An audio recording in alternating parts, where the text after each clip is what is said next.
Jangan lupa subscribe channel YouTube TVRI Bengkulu, like, komen, dan nyalakan notifikasinya.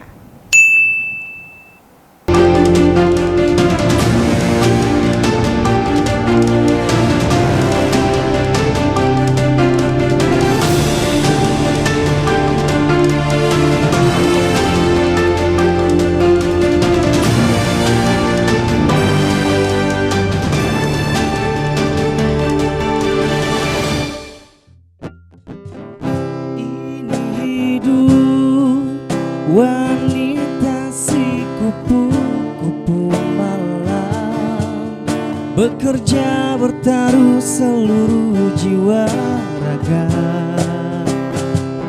Bibir senyum, kata harus merayu memanja kepada setiap mereka yang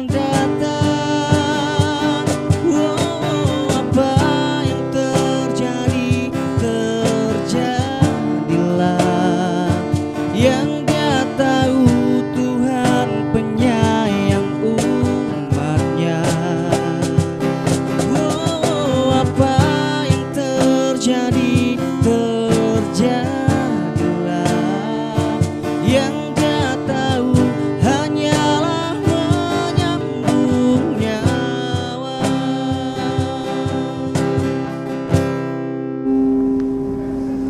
Terima kasih kepada Bengkulu Project telah membawakan lagu untuk kita semua. Kita lanjutkan diskusi kita pada sore hari ini masih terkait dengan waspada penyakit di musim pancaroba. Mungkin langsung aja nih Dok kita bahas terkait dengan asupan ataupun nutrisi yang diperlukan oleh masyarakat di rumah untuk menghadapi dan mempersiapkan terkait dengan penyakit yang mungkin akan meningkat dengan pesat ya Dok di musim pancaroba ini. Iya. Menjaga konsumsi makanan termasuk salah satu upaya kita menjaga stamina agar tidak mudah masuk infeksi ke dalam tubuh.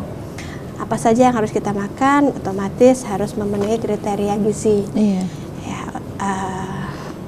istilah zaman dulu gampangnya kita 4 sehat 5 sempurna. Kalau sekarang istilahnya namanya isi piringku. Tapi kurang familiar ya. 4 sehat 5 sempurna, artinya karbohidrat cukup, tidak berlebihan, protein nabati, protein hewani, kemudian sayur itu vitamin termasuk protein, lemaknya juga kita juga perlu. Berarti memang patokannya dari isi piringku itu ya Dok ya, untuk memenuhi nutrisi apa saja. Jadi udah lengkap nih di isi piringku itu, udah ada karbohidrat, lemaknya udah lengkap ya Dok? Betul, sudah lengkap. Jadi kalau dulu tapi saya juga masih sih mindset kita masih yang karbohidratnya harus banyak gitu ya. Yeah. Tapi sekarang ternyata cukup dengan protein saja itu sudah bisa memenuhi. Tapi tetap kita perlu karbohidratnya. Tetap butuh karbohidrat, tapi memang nggak harus nasi sebenarnya Dok karbohidratnya. Jadi roti juga bisa ya Dok. Untuk kentang bisa juga ya Dok bisa, ya. Jadi untuk orang tua nggak boleh memaksa ya Dok, walaupun anaknya nggak mau nih makan nasi, bisa mengganti karbohidrat itu dengan berbagai macam jenis karbohidrat lain. Banyak sekali ya Dok ya. Kayak jagung, kentang, ubi itu juga jenis-jenis karbohidrat. Kita juga nggak perlu terlalu pusing, wah aku harus makan suplemen yang bermacam-macam gitu ya. Karena tubuh kita dengan makanan kita sehari-hari asal kita penuhi kriteria gizinya tadi itu 4 sehat 5 sempurnanya rasanya sudah cukup. Tidak perlu lagi kita tambah-tambah suplemen yang lain-lain ya. Karena suplemen yang lain-lain itu juga hanya diserap saat tubuh kita perlu saja, sisanya juga akan dibuang mahal-mahal.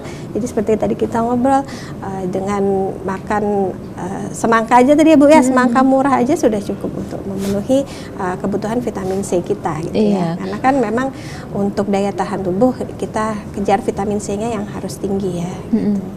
Nah, vitamin C kita tinggi dapat dari mana? Cukup dari makanan yang kita makan sehari-hari. Iya, kalau misalnya untuk semangka ya Dok, biasanya disajikan di dalam, biasanya dijual orang itu satuan atau biasanya udah dibagi 4. Nah, untuk porsi sendiri misalnya porsi orang dewasa sekali dalam sehari itu berapa sih Dok sebenarnya yang cukup agar memenuhi kebutuhan vitamin dalam tubuh kita?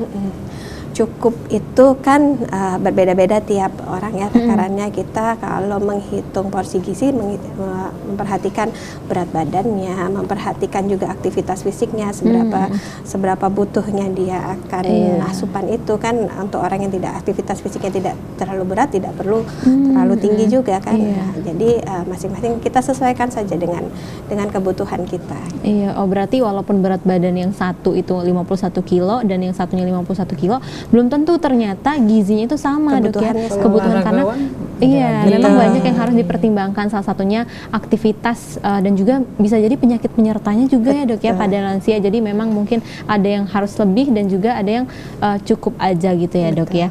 Nah kalau misalnya untuk susu dok, kalau misalnya dulu kan 4 sehat 5 sempurna, 5 sempurna itu susu. Kalau di dalam isi piringku itu susu masih dikatakan perlu nggak dok untuk mencapai kalau dulu kita katakan sempurna gitu? Iya, sebetulnya kalau di isi piringku ini tidak ada susu ya di situ ya.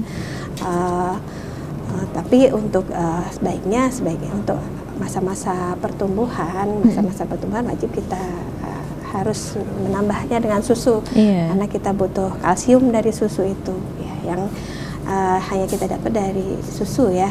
Untuk sebetulnya dari protein kita makan ayam itu juga dapat kalsium sebetulnya, tapi alangkah lebih baiknya juga kita dari susu. Ya. Kemudian kapan ya? Kapan ya? Jadi untuk orang dewasa pun sekarang banyak ini Bu kasus osteoporosis ya. Iya, osteoporosis ini sepertinya sudah umum di kalangan, bahkan belum kita kategorikan usia senja, kita sudah keropos tulang gitu kan. Artinya memang jangan kita abaikan kalsium dalam tubuh, memang kita butuhkan gitu ya, kalsium dan kolagen untuk tubuh kita. Untuk menunjang yang tadi ya dok ya, agar di masa tua tidak terkena penyakit yang tidak diinginkan. Nah mungkin dari ibu sendiri nih Bu, gimana ibu mencukupi nutrisi yang tadi mungkin sudah dikatakan oleh dokter dalam sehari-hari itu, apakah memang sesuai dengan pedoman isi piringku atau gimana nih Bu, boleh diceritain? Saya itu pemakan sayur, makan buah. Jadi nggak ada pantangan ya Bu ya? Saya pemakan sayur, pemakan buah. Bahkan yang 3 sekawan itu saya makan. Petai, kabau, sama jengkol. Benar, saya ngaku. Vitamin itu Bu. Tidak dibuang kulit arinya, tidak dibuang kulitnya. Cuci bersih-bersih, kalau goreng pakai itu. Jadi saya tuh banyak bergaul dengan orang kesehatan, saya tanyain. Yang ahli gizi, yang dokter apa, saya tanya. Jadi makan itu pertama kali, terimalah apa yang Allah jadikan tumbuhan untuk buat makan. Jadi jangan pilih-pilih. Kata orang itu asam urat kena, kan ada lawannya. Enggak makan ini tabrakan, penyembuh ini. Jadi saya makan semua dengan catatan tidak banyak, tidak berlebih. Karena saya pernah stroke. Kapan Ibu stroke-nya? Tahun 2019. Jadi saya buat gembira. Jadi kalau jiwa gembira selesai. Mana kelihatan kalau saya stroke? Padahal ini lemah, lidah saya mampet kemarin. Baik mungkin kita udah di penghujung acara nih Bu ya, bisa berikan pesan dan kesan untuk masyarakat di rumah terkait dengan penyakit di musim pancaroba, singkat aja Ibu. Baik, untuk pemirsa yang ada di rumah, seperti keadaan bersih-bersih rumah lah. Jadi waktu cukup untuk bersih-bersih rumah di sela-sela kegiatan kantor, kegiatan sekolah. Bersih-bersih lah, nggak perlu orang-orang kesehatan langsung datang ke rumah kita. Kita sendiri yang jadi kesehatan. Baik. Mungkin dari dokter bisa memberikan pesan untuk masyarakat di rumah terkait dengan penyakit di musim pancaroba, dokter. Di kondisi saat ini ya, yang kadang badai, kadang hujan, dan panas pun melebihi dari rasanya itu melebihi dari suhu. Ya, suhunya 32 misalnya, rasanya udah kayak 40 derajat Celcius gitu ya. Jadi memang perlu kita ekstra dalam menjaga kesehatan kita. Bagaimana caranya? Pertama, kita mengatur konsumsi pola makan kita, gizi kita penuhi. Yang kedua, kita perlu juga cukup istirahat. Tidur rata-rata 8 jam per hari itu bisa meningkatkan daya tahan tubuh kita. kemudian kurang-kurangi stres, Gembira lah. gembira Iya. betul Gembira. Bu.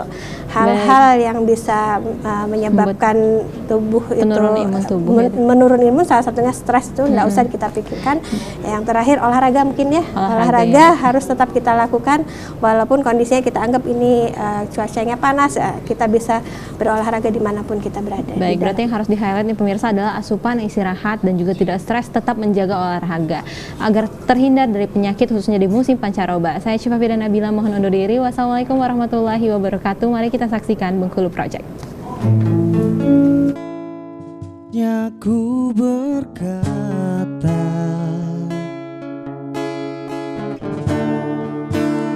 mungkin yang terakhir kalinya.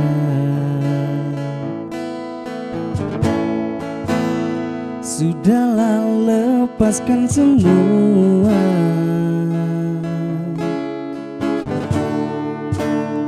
Ku yakin inilah waktunya. Mungkin saja kau bukan yang dulu lagi. Mungkin saja rasa itu telah pergi. Mungkin bila nanti kita akan bertemu lagi, satu pintaku jangan kau coba tanyakan kembali. Rasa yang ku tinggal mati seperti hari kemarin saat